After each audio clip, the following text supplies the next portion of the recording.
Conventional wisdom says that we should wait as long as possible to take Social Security. There's very strong evidence that says if you wait even up to age 70, that you'll be better off than taking it earlier because of the average life expectancy of people in this country. I've done a lot of videos on this point, and for those that want more information on this, I'll put a link in the description below. But basically the break even is around age 78 or 79. It's at this point where you end up making money on this transaction, because with an average life expectancy of folks between 82 and 84, you end up making a windfall in some cases, particularly if you expect to live beyond those years. But there are times where waiting until age 70 just doesn't make sense. This video will discuss what those times are. Before we begin, please make sure you click subscribe and turn on notifications so that you get alerted the next time I post a video.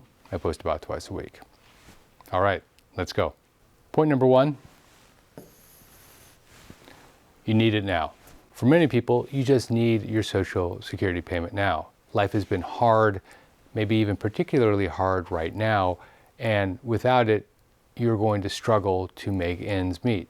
Waiting just to maximize your Social Security payment doesn't make a lot of sense if you're going to go through a lot of pain in the process, or worse. Point two, you get the timing on the spousal benefit wrong. If your spouse has worked, he or she has options when it comes to when to take Social Security and whether to take the spousal benefit or their own benefit, and which time to take which benefit.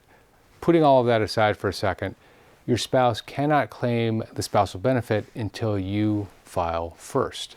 This is important, particularly if your spouse is older than you are and he or she will reach their own full retirement age soon.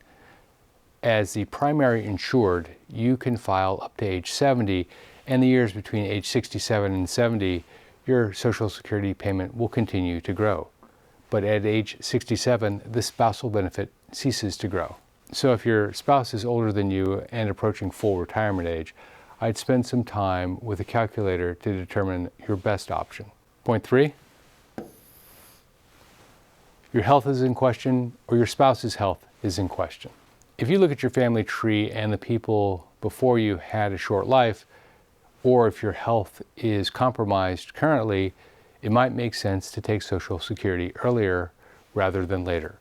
Also, clearly, if your health is currently compromised, I would evaluate this very closely as an option. The same is true with the spousal benefit. If he or she has a family tree that has short life expectancy, consider whether opening up the spousal benefit by opening up your own benefit might make sense. Point four,